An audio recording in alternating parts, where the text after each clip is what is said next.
Hello बच्चा party. तो आज हम लोग जीओसी के प्रीवियस ईयर क्वेश्चंस देखेंगे एंड उसका हम लोग रिवीजन करेंगे। ठीक है, देखिए तो हम लोग फर्स्ट क्वेश्चंस पे चलते हैं। देखिए, correct order of acidic strength of the following carboxylic acid. जो कार्बोक्सिलिक एसिड है उसका बेटा हमें एसिडिक स्ट्रेंथ देखना है। ये देखिए ट्रिपल बॉन्ड है यहाँ पे, ये डबल बॉन्ड है यहाँ पे, ओ एम ई है यहाँ पे, O M E methyl, O M E, और यहाँ पे बेंजीन के साथ अटैच है तो एम ई कुछ ना कुछ यहाँ पे प्लस आर इफेक्ट भी लगाएगा। और फिर ये CH3 और जो इथाइल ग्रुप है और COH के साथ यहाँ पे अटैच। तो इसका अगर हमें एसिडिक स्ट्रेंथ देखना है तो एसिडिक स्ट्रेंथ जो है वो बेटा directly proportional to Ka value होगा। Ka वैल्यू जितना ज्यादा होगा एसिडिक स्ट्रेंथ उतना ज्यादा होगा। और acidic strength also depend on the effect, तो माइनस आई इफेक्ट के directly proportional to acidic strength होते हैं। और हमें यह भी ध्यान देना है कि एसिडिक स्ट्रेंथ में H जो एसिड है वो H प्लस आयन जितना ज्यादा अपना लॉस, मतलब जितना आसानी से अपना लॉस करेगा, और H प्लस आयन लॉस करने के बाद जो माइनस चार्ज बन रहा है conjugate अनायन, this should be more stable. जितना ज्यादा कॉन्जुगेट अनायन स्टेबल होगा एसिडिक स्ट्रेंथ उतना ज्यादा होगा। तो अगर हम इस चीज को देखें, ये देखिए तो C ट्रिपल बॉन्ड COH, तो यहाँ K वैल्यू देखिए स्पष्ट दिया हुआ है, ये K वैल्यू हमें दिया हुआ है, ये K वैल्यू है। तो K वैल्यू जितना माइनस में, देख लो K वैल्यू माइनस में जितना कम होगा मतलब K वैल्यू ज्यादा हो गया। ये K वैल्यू, फिर ये K वैल्यू, फिर ये K वैल्यू। देखिए तो K वैल्यू के हिसाब से देखे तो सबसे ज्यादा एसिडिक ये हो गया, उसके बाद ये हो गया, उसके बाद ये हो गया, उसके बाद ये हो गया। वैसे अगर हम लोग कंसेप्चुअली भी देखें तो माइनस आई इफेक्ट का ऑर्डर जो है ट्रिपल बॉन्ड sp हाइब्रिडाइज्ड है, फिर ये डबल बॉन्ड, फिर यहाँ बेंजीन के साथ देखिए OMe लगा हुआ है तो यहाँ थोड़ा बहुत प्लस आर इफेक्ट के कारण है तो ये sp2 हाइब्रिडाइज्ड ही, पर इसका ओवरऑल जो माइनस आई इफेक्ट ऑर्डर का स्ट्रेंथ है यहाँ से अगर अटैच है तो ये C डबल बॉन्ड C के comparatively, C triple bond C के कंपेटिवली घट गया। फिर ये C सिंगल बॉन्ड C है जो sp3 hybridised, this is the minus I effect order. और minus I effect order, minus I effect के कारण हमेशा एसिडिक स्ट्रेंथ बेटा बढ़ेगा। तो अगर माइनस आई इफेक्ट का ऑर्डर ये है तो एसिडिक स्ट्रेंथ का ऑर्डर भी इसी जैसा होना चाहिए, देखिए जो ऊपर लिखा हुआ है। अब इसके कंजुगेट अनाइन की बात करें तो C triple bond C CO minus H plus lose करने के बाद, और यहां भी H प्लस लूज करने के बाद देखिए कॉन्जुगेट अनायन जो बना उसकी स्टेबिलिटी ऑर्डर देखिए। तो जितना ज्यादा कॉन्जुगेट अनायन स्टेबल होगा एसिडिक स्ट्रेंथ बेटा उतना ज्यादा होगा। वही चीज उसके पेरेंट का एसिडिक स्ट्रेंथ उतना ज्यादा होगा, तो यही चीज ऑर्डर में यहाँ पे लिखा हुआ है। तो इसीलिए उस लिहाज से फिर ये आंसर होना चाहिए। देखिए this would be the answer second. 1 2 3 4 ये हमारा फर्स्ट क्वेश्चन था। अब बेटा हम लोग सेकेंड क्वेश्चन पे चलते हैं। देखिए the total number of isomers considering both structural and stereo isomers of cyclic ether with the molecular formula C4H8O। Cyclic ether है बेटा, ये ध्यान रखना है। O ऐसे रिंग करके कुछ होगा, C4H8O में कितने टोटल नंबर ऑफ आइसोमर्स होंगे देखते हैं क्वेश्चंस को। ठीक है, तो ये हमने C4H8O बना लिया। ये देखिए ये 2 हाइड्रोजन, ये 2 हाइड्रोजन, यहाँ पे बेटा ये 2 हाइड्रोजन, और यहाँ पे ये 2 हाइड्रोजन। तो C4H8O बन गया। अब इस 4 कार्बन को बेटा 3 कार्बन में भी मतलब बदल सकते हैं, 1 2 यहाँ पे 3, देखिए मतलब, और यहाँ पे 4। तो ये 4 कार्बन को बेटा, ये जो 5 रिंग है, सॉरी, तो ये 5 रिंग को बेटा 3 रिंग में भी बदल सकते हैं। ये देखो 3 रिंग में बदला, 2 कार्बन को बेटा बाहर में रख दिया हमने। तो ये 4 कार्बन को हम लोग, ये देखिए 2 को हमने रिंग में यूज किया और 2 को हमने बाहर में यूज किया। ये देखिए अब यहां पे अगर आप गौर से देखिएगा तो ये दोनों बेटा कैरल सेंटर हो जाएंगे, स्टार जिसमें मार्क है।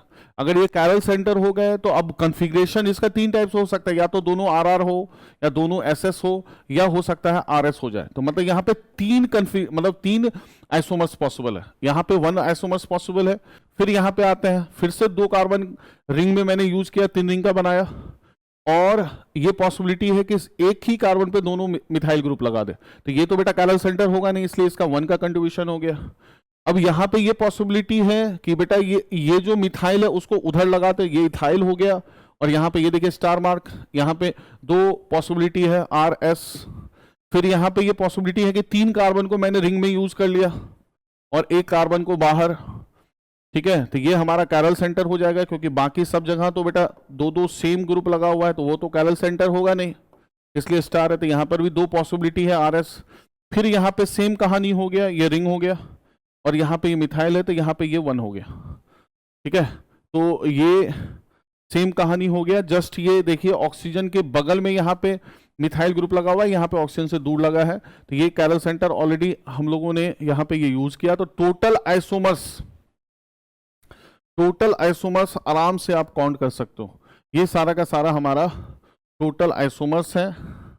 ये देखिए टोटल नंबर ऑफ आइसोमर्स है जो साइक्लिक ईथर में देखा गया, ठीक है। चलिए अब हम लोग नेक्स्ट क्वेश्चन पे चलते हैं, देखिए, जिसमें the maximum number of possible isomers including stereo isomers which may be found monobromination of 1 methyl cyclohexone, ठीक है, 1 methyl cyclohexone using Br2 UV light, मतलब Br2 UV लाइट के प्रेजेंस में। तो बेटा Br2 UV लाइट के अगर प्रेजेंस में अगर हमें देखना है तो सोचिए, ये देखिए, तो अब सोचो Br2 मुझे लगाना है और मुझे मोनोब्रोमिनेशन करवाना है, अलग अलग किस कौन कौन सा इसमें टोटल जो है नंबर ऑफ मोनोब्रोमिनेटेड प्रोडक्ट हमें कितने आएंगे इंक्लूडिंग आइसोमर्स ऑल्सो। तो बेटा Br2 यहां पे लगाना है, तो ये तो बेटा फ्री रेडिकल सब्स्टिट्यूशन रिएक्शन करेगा, फ्री रेडिकल सब्स्टिट्यूशन रिएक्शन, तो ये फ्री रेडिकल सब्स्टिट्यूशन रिएक्शन करेगा। तो अगर बेटा ये फ्री रेडिकल सब्स्टिट्यूशन रिएक्शन करेगा तो वो क्या करेगा, H को हटा के Br को अटैच कर देगा। तो H को हटा के अगर Br को अटैच करेगा तो कहाँ कहाँ पॉसिबिलिटी बताओ, यहाँ पे CH3 है तो यहाँ पे Br को अटैच कर दीजिए, तो यहाँ पे Br लग जाएगा, ठीक है। यहाँ पे देखिए, अगर यहाँ पे हमने फ्री रेडिकल बनाया, ये देखो यहाँ पे इस प्रोडक्ट को बनाने के लिए अगर हमने यहाँ पे ये फ्री रेडिकल बनाया, तो CH2 एक H को हटाओ, रेडिकल बनाओ, ये खींचेगा, और जैसे यहाँ पे डिलोकलाइजेशन पॉसिबल होगा, जैसे यहाँ पे ये डिलोकलाइजेशन अगर पॉसिबल होगा तो ये कुछ ऐसा भी बना सकता है, ये डबल बॉन्ड CH2 और फिर यहाँ पे ये रेडिकल बनेगा। तो ये डबल बॉन्ड CH2 और यहाँ पे रेडिकल बना, और जैसे ही रेडिकल बना तो यहाँ पे फिर ये Br अटैच हो जाएगा। ये देखिए दिस इज द प्रोडक्ट, और ये गौर से देखिए तो ये हमारा कैरल सेंटर है, दिस इज कैरल सेंटर। तो यहाँ पे 2 पॉसिबिलिटी है। फिर यहाँ पे आ जाइए, एक Br बेटा यहाँ पे अटैच हो सकता है, एलालिक पोजीशन है, तो यहाँ पे ये भी हमारा कैरल सेंटर है, तो 2 आ गया।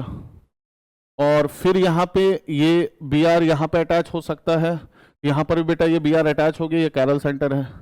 फिर यहाँ पे जैसे आप यहाँ पे रेडिकल बनाओगे, ये वाला रेडिकल यहाँ जो अटैच हुआ, एक रेडिकल यहाँ पे बना, ये CH3, ये रेडिकल फिर से अगेन डिलोकलाइजेशन कर सकता है। तो जैसे ये रेडिकल यहाँ पे डिलोकलाइजेशन कर सकता है, तो यहाँ पे ये खींचा और यहाँ पे बेटा ये CH3 बना लिया, और यहाँ पे ये रेडिकल आ गया जो बेसिकली ये प्रोडक्ट बनाया, ये देखिए, ठीक है। तो यहाँ पर भी हमारा ये कैरल सेंटर हो गया, हाँ हो सकता है, तो इसलिए यहाँ पे ये प्लस माइनस लिखा हुआ है, मतलब 2 की पॉसिबिलिटी है। और फिर यहाँ पे नॉर्मल केस में यहाँ पे बेटा Br अटैच हो सकता है, ये भी आपका कैरल सेंटर हो गया, तो यहाँ भी प्लस माइनस, ये भी आपका यहाँ पर भी अटैच हो सकता है, क्योंकि 2 डिग्री पे भी आराम से अटैच हो सकता है। तो ये सारे के सारे पॉसिबिलिटी है, और इसीलिए अगर टोटल नंबर ऑफ आइसोमर्स अगर आप काउंट कीजिएगा तो ये आपका 13 आ जाएगा। मतलब हर एक पोजीशन से आपको हाइड्रोजन को हटाना है और रेडिकल बनाना है, और रेडिकल जो है आराम से वो डिलोकलाइजेशन करके डबल बॉन्ड के साथ डिलोकलाइजेशन करके वो पोजीशन अपना चेंज कर सकता है। उसके बाद भी देखिए कि स्टीरियो आइसोमर्स कितने पॉसिबल है, क्योंकि स्टीरियो को ध्यान में रखते हुए हमें करना है। तो this is the possibility, this is total number of monobrominated product. चलिए अब हम लोग नेक्स्ट क्वेश्चन पे चलते हैं।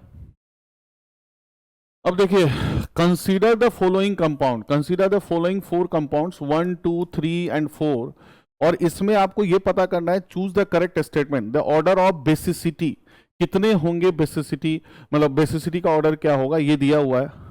ठीक है, वैसे तो यहां देखने से स्पष्ट लग रहा है कि यहां पे देखिए इस केस में n के ऊपर में 2 CH3 है और यहां पे ये ऑर्थो पोजीशन पे 2 NO2 लगा हुआ है, तो यहां पे सबसे ज्यादा स्टेरिक इफेक्ट होगा।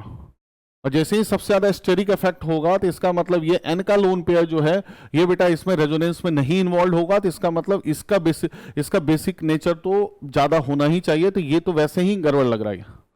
ठीक है, तो ये क्योंकि यहाँ पे स्पष्ट पता चल रहा है कि ये स्टेरिक जो है इफेक्ट है, ये सबसे ज्यादा क्राउडिंग है, ये रेजोनेंस को जो लोन पेयर है एन के उसको इनको रेजोनेंस में इन्वॉल्व होने से बेटा रोकेगा।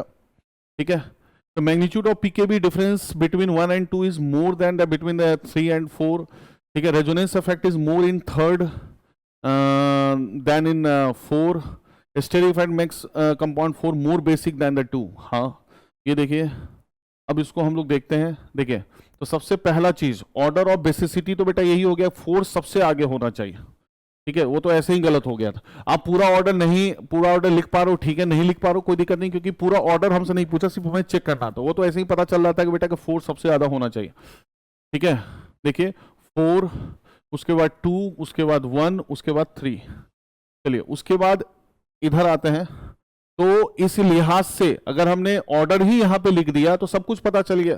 तो देखिए इस लिहाज से ये सी और डी ऑप्शन सही लग रहा है, क्योंकि बेटा यहाँ पे स्टेरिक क्राउडिंग है, तो इसमें रेजोनेंस में इन्वॉल्वमेंट एन का लोन पेयर का बेटा बहुत कम होगा, इसलिए resonance effect is more in third than in 4। बिल्कुल सही। Steric effect makes compound 4 more basic than the third, 4 को ज्यादा बेसिक कर रहा है रादर देन थर्ड। ठीक है, क्योंकि डिफरेंस के बारे में बोलना, डिफरेंस के बारे में बताना थोड़ा सा मुश्किल है, थोड़ा सा, तो इसीलिए परफेक्ट आंसर बेटा यही दोनों। ठीक है, इसलिए answer should be C and D. चलिए अब बेटा नेक्स्ट क्वेश्चन पे चलते हैं। देखिए, with respect to the compound 1 and 4 choose the correct statement. ये देखिए, ये फिर से यहाँ पे एसिडिटी के बारे में पूछा गया है। एसिडिटी के बारे में अगर पूछा गया है तो आप यहां से क्या करो बेटा, H+ निकालो, माइनस बनाओ, कॉन्जुगेट, यहां से H+ निकालो, माइनस बनाओ, यहां से H+ निकालो, माइनस बनाओ, यहां से H+ निकालो, माइनस बनाओ, यहां से H+ निकालो, माइनस बनाओ। ठीक है, और यहां से H+ अगर माइनस बनाएंगे तो ये डेफिनेटली बात है कि भाई ये एरोमेटिक कंपाउंड बन जाएगा, ये C triple bond C minus बन जाएगा। ठीक है, और ये CH3 माइनस बन जाएगा,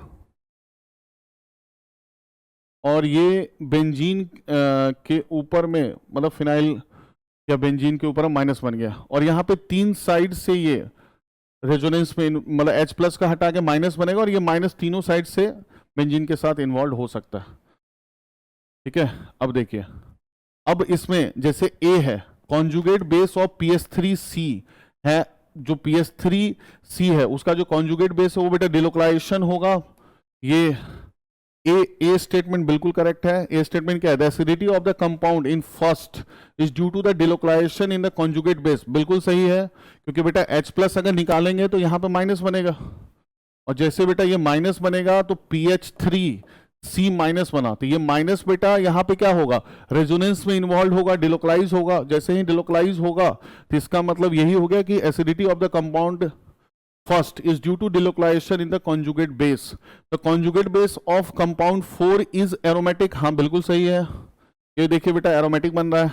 Compound 2 becomes more acidic when it has a NO2 substituent, बिल्कुल सही, क्योंकि बेटा NO2 माइनस आई इफेक्ट कर सकता है या माइनस आर इफेक्ट कर सकता है, और माइनस आर और माइनस आई इफेक्ट हमेशा एसिडिक स्ट्रेंथ को बेटा बढ़ाता है, इसलिए NO2 अगर होगा तो एसिडिक स्ट्रेंथ उसका बढ़ जाएगा। The acidity of the compound follows the order first 4 5 second third, ये गड़बड़ है। ये देखिए, तो ABC होना चाहिए। ये देखिए, अब कॉन्जुगेट बेस ऑफ PS3CH है डिलोकलाइज, यहाँ पे C माइनस बिल्कुल करेक्ट है। Conjugate base of 4 is aromatic, बिल्कुल करेक्ट है। Conjugate base of CH2 becomes more stable if the NO2 substituent. Obvious बात है कि H+ अगर निकलेगा माइनस बनेगा, तो माइनस के साथ में अगर वहां पे NO2 अगर पहले से अटैच होगा तो NO2 के कारण वो माइनस ज्यादा से ज्यादा स्टेबल होगा, क्योंकि NO2 जो है वो माइनस आर इफेक्ट शो करता है और माइनस आई इफेक्ट शो करता है, जिसके कारण से वहां पॉजिटिव चार्ज डेंसिटी जाएगा और ज्यादा से ज्यादा बेटा स्टेबल हो जाएगा। ठीक है, और लास्ट वाला ऑप्शन बेटा इनकरेक्ट है, 4 5 1 2 3 करेक्ट ऑर्डर होना चाहिए, 4 5 1 2 3 this should be the correct order, 4 5 1 2 3 मतलब 4 5 पहले होना चाहिए फिर 1 2 3, क्योंकि 4 में बेटा एरोमेटिक है, 4 5 1 2 3। चलिए तो आई थिंक ये क्लियर हो गया होगा सारे बच्चों को। चलिए अब नेक्स्ट क्वेश्चन पे चलते हैं। देखिए among the PQRS the aromatic compound are. देखिए अब जैसे ही AlCl3 है बेटा, इस Cl को बाहर निकालेगा तो आराम से एरोमेटिक बना लेगा, ये देखिए ठीक है, तो आराम से ये एरोमेटिक बन गया। ठीक है, Cl माइनस जैसे ही बाहर निकला तो AlCl3 एक लुईस एसिड है, उसने Cl को खींच लिया, तो जैसे ही Cl को खींच लिया तो बेटा ऐसा कुछ बना लिया।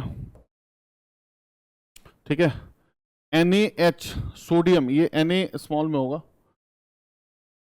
सोडियम हाइड्राइड, तो सोडियम हाइड्राइड अगर आप लीजिएगा तो H माइनस है, तो H माइनस अगर है तो ये H है, ये H माइनस ये H प्लस को खींचेगा, तो जैसे ही बेटा H प्लस को खींचेगा तो ये हमेशा यहाँ पे क्या बना लेगा, माइनस। तो माइनस अगर बनेगा तो ऑब्वियस बात है कि ये रेजोनेंस में जाएगा, जैसे एरोमेटिक, ये एरोमेटिक होगा। ठीक है, एरोमेटिक हो जाएगा।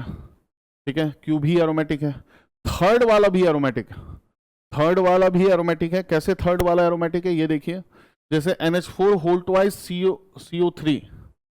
ठीक है, तो इसको मैं यहाँ पे रब कर देता हूँ, ये देखिए थर्ड वाला मैं दिखा रहा हूँ, थर्ड वाला में रिएक्शन ये देखिए, जैसे यहाँ पे डबल बॉन्ड O,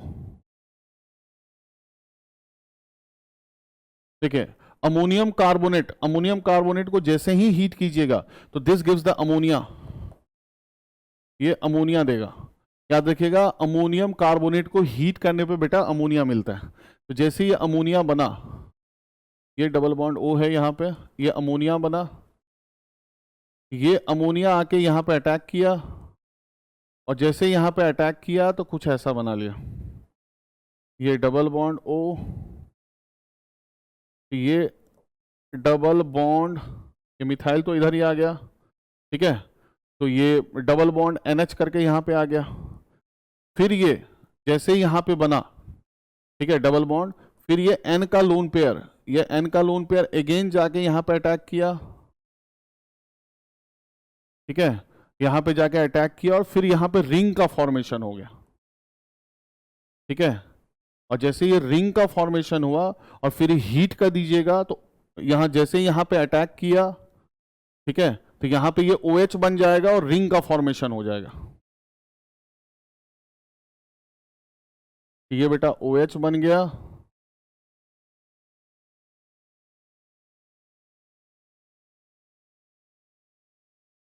ठीक है, ये O माइनस, यहाँ पे ये मिथाइल ऑलरेडी है। ठीक है, और यहाँ पे जैसे ही अगर आप इसको ऑलरेडी हीटिंग ऑलरेडी है तो ये तुरंत से ये डिहाइड्रेट होकर यहाँ पे ये डबल बॉन्ड ले लेगा, जैसे ये डबल बॉन्ड ले लेगा तो ये कुछ इस टाइप से एरोमेटिक कंपाउंड बना लेगा, अपने आप को रीअरेंज कर लेगा, क्योंकि एरोमेटिक कंपाउंड क्योंकि एरोमेटिसिटी से बेटा उसको स्टेबिलिटी मिलेगा, तो यहाँ पे ये डबल बॉन्ड आ जाएगा, और जैसे ये डबल बॉन्ड आ जाएगा तो ये देखिए जैसे डिहाइड्रेशन होगा,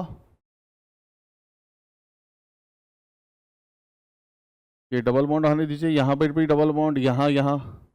ठीक है, और फिर इसको एरोमेटिसिटी गेन करना है तो यहाँ से लेके ये यहाँ पे अरेंज हो जाएगा अपने आप को, और जैसे बेटा अपने आप को अरेंज करेगा तो ये फाइनल प्रोडक्ट बन जाएगा।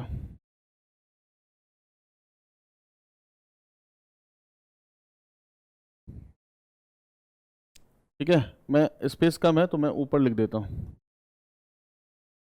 तो यहाँ पे बेटा ये डिहाइड्रेशन करेगा, ये देखिए मैं ऊपर लिख देता हूँ, तो जैसे बेटा ये डिहाइड्रेशन अगर करेगा तो कुछ ऐसा प्रोडक्ट बनाएगा, N, ये डबल बॉन्ड, ये मिथाइल, ये यहाँ पे ये डबल बॉन्ड। ठीक है, और फिर अपने आप को क्या करेगा, ये देखिए बिल्कुल सिंपल है, और फिर अपने आप को यहाँ से ये रीअरेंज कर देगा। क्यों रीअरेंज कर देगा, क्योंकि बेटा एरोमेटिसिटी काफ़ी ज़्यादा स्टेबल है, या तुरंत से यहाँ पे करके ये अपने आप को यहाँ पे भेज देगा, और फाइनली यहाँ पे N, और यहाँ पे ये आराम से एरोमेटिक कंपाउंड बना लेगा। आराम से एरोमेटिक कंपाउंड बना लेगा। ये देखिए कुछ ऐसा प्रोडक्ट बन जाएगा 1 2 3 4, यहाँ पे ये देखिए यही हम लोग का भी प्रोडक्ट बना है। ये प्रॉपर मैकेनिज्म नहीं दिया होता, इसलिए मैंने मैकेनिज्म आपको दिखा दिया कि देखो बिल्कुल सिंपल है, ऐसा नहीं कि कुछ बहुत ज़्यादा कॉम्प्लिकेटेड है, सिर्फ हमें उस चीज़ को सोचना था। अब कहीं कहीं आपको ये मिलेगा कि ये डबल बॉन्ड को पहले से यहाँ पे डबल बॉन्ड करके, वैसे भी आप सोच सकते हो कि ये डबल बॉन्ड NH ना करके यहाँ पहले से अरेंज करके, क्योंकि ये तुरंत से बहुत फास्ट प्रोसेस होता है एक साथ। ये तो मैंने एक एक स्टेप आपको करके दिखाया कि हाँ ऐसे ये सोचा जा सकता है, ठीक है। तो ये बहुत फास्टली सारा कुछ हो जाता है, क्योंकि एरोमेटिसिटी वो तुरंत से रीगेन करना चाहता है, और एरोमेटिसिटी इज अ वेरी मतलब एरोमेटिक होने के बाद वो काफ़ी स्टेबल हो जाता है, इसलिए तुरंत से वो आराम से एरोमेटिक कंपाउंड बना लेगा। इसीलिए दिस इज द पॉइंट, ये एरोमेटिक बन जाएगा। और सबसे लास्ट में ये HCl है, तो बेटा HCl है तो O का लोन पेयर है, तो O का लोन पेयर है तो बेटा यहाँ O के लोन पेयर पे H+ अटैक कर देगा।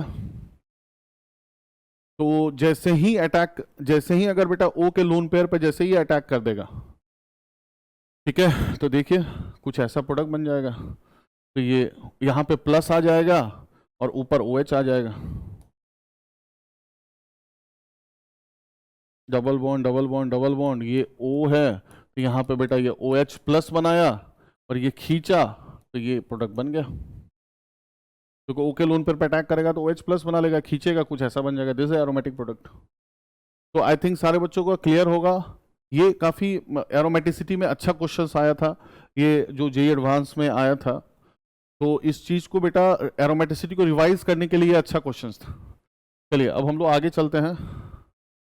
देखिए अब जैसे GOC में अब जो क्वेश्चंस वगैरह मैं अभी डिस्कस करूंगा, तो ज़्यादातर थ्योरेटिकल या कंसेप्चुअल क्वेश्चंस आए थे, जिसमें कि बहुत ज़्यादा टाइम आपको कंज्यूम नहीं होना चाहिए। जैसे ये देखिए हाइपर कॉन्जुगेशन के लिए पूछा गया था कि हाइपर कॉन्जुगेशन के लिए हम उसको कैसे लिख सकते हैं, ठीक है। तो हाइपर कॉन्जुगेशन के लिए देखिए, हाइपर कॉन्जुगेशन के लिए टर्शरी ब्यूटाइल कार्बोकटाइन, टर्शरी ब्यूटाइल कार्बोकटाइन का मतलब ये हो गया CH3 C+।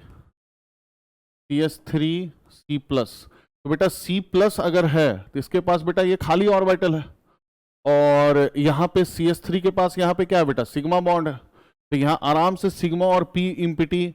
और अगर डबल बॉन्ड की बात करें तो this is the double bond,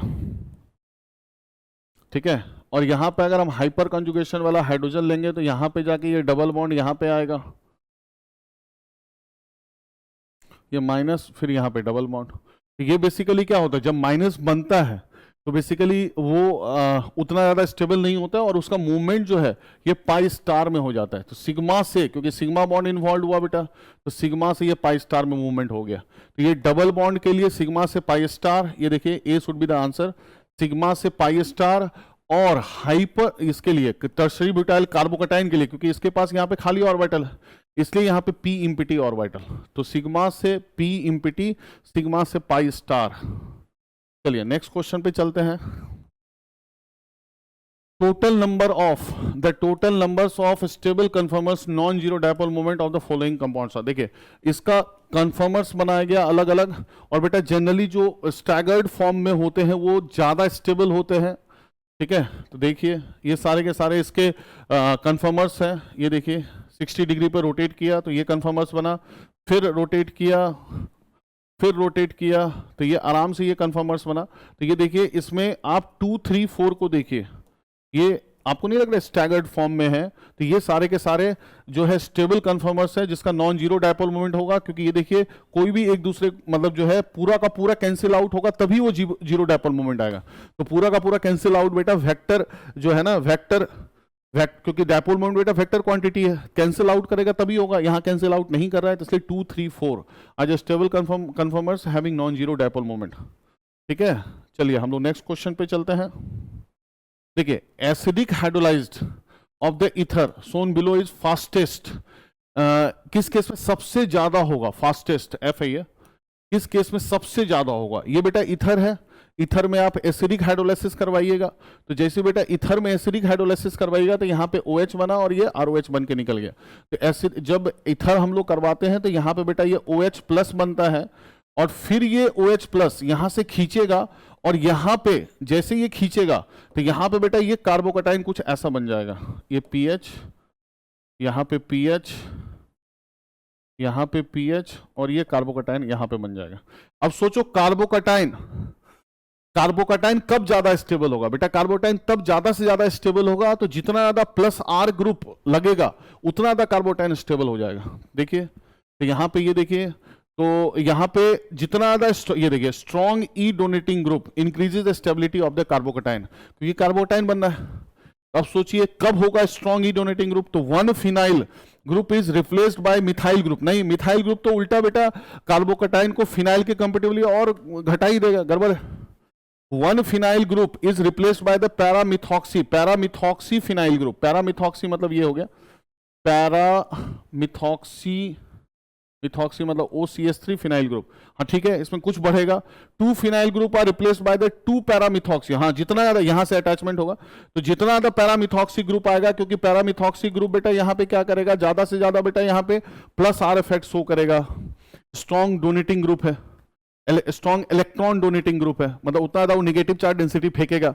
अगर जितना ज्यादा निगेटिव चार्ज डेंसिटी फेंकेगा उतना ज्यादा वो स्टेबल हो जाएगा। इसलिए फास्टेस्ट पूछ रहा है, तो फास्टेस्ट पूछ रहा है तो आंसर शुड बी सी। क्योंकि अगर ये पूछता है किस किस केस में स्टेबल होगा तब तो ठीक है, बी में भी थोड़ा बहुत इसके कंपेटिबली ज्यादा स्टेबल होता, पर फास्टेस्ट पूछ रहा है किस केस में रिएक्शन फास्टेस्ट होगा, तो जहां पे सबसे ज्यादा स्टेबिलिटी होगी वहां पे फास्टेस्ट होगा। No structure change is made to X, इसलिए आंसर शुड बी सी। ठीक है, चलिए अब हम लोग नेक्स्ट क्वेश्चन पे चलते हैं। देखिए, number of resonating structure for N. ठीक है, ठीक है, एन इसको ये एन ये है, तो आप सोचिए अगर NaOH है तो NaOH क्या करेगा, इस H प्लस एसिडिक H को निकालेगा। तो अगर बेटा ये एसिडिक H को निकालेगा तो यहाँ पे ये क्या बना लेगा, O माइनस। बस O माइनस को अब घुमाते चलो, बस नंबर ऑफ रेजोनेटिंग स्ट्रक्चर निकल गया। तो NaOH है तो यहाँ से बेटा H प्लस है, तो H प्लस है, जैसे ही H प्लस निकला तो बेटा O माइनस Na प्लस बना। फिर ये O माइनस Na प्लस बेटा रेजोनेंस करना स्टार्ट कर देगा। ये देखिए माइनस बना, और फिर ये माइनस यहाँ पे गया तो ये माइनस बना, ये देखिए। फिर यहाँ पे ये माइनस यहाँ पे गया तो ये माइनस बना। ठीक है, और फिर माइनस यहाँ पे जाके यहाँ पे ये माइनस बनाए, क्योंकि डिफरेंट स्ट्रक्चर हमें ढूंढना है। और फिर ये माइनस यहाँ पे गया तो फिर बेटा यहाँ पे ये माइनस बना। ठीक है, और फिर ये माइनस यहाँ पे बना तो ये घूम के फिर से ये O माइनस बना लिया, ये देखिए। और इसका जो स्ट्रक्चर है ये देखिए, इसमें आप डबल बॉन्ड का पोजीशन देखिए चेंज होगा, तो ये भी एक कंसीडर हो सकता है। ठीक है, तो इसलिए टोटल अगर रेजोनेटिंग स्ट्रक्चर आप लेके चलिएगा तो इतने आप काउंट कर लीजिए, खुद ब खुद आ जाएगा। टोटल रेजोनेटिंग स्ट्रक्चर आपका 9 आ जाएगा। ठीक है, तो आई थिंक ये सारे के सारे देखिए जीओसी से रिलेटेड जो भी क्वेश्चंस थे ये मैंने आपको डिस्कस कर दिए। तो आपका जीओसी वाला पोर्शन बेटा जो बेसिक पोर्शन है ऑर्गेनिक का वो आपका रिवाइज हो गया होगा। तो हम लोग फिर मिलेंगे। ठीक है, तो all the best for your JEE advance exam. ठीक है, मुझे उम्मीद है कि आप लोग सारे बच्चे अच्छे ढंग से जेई एडवांस का एग्जाम दीजिएगा और अच्छे रिजल्ट लाइएगा। All the best.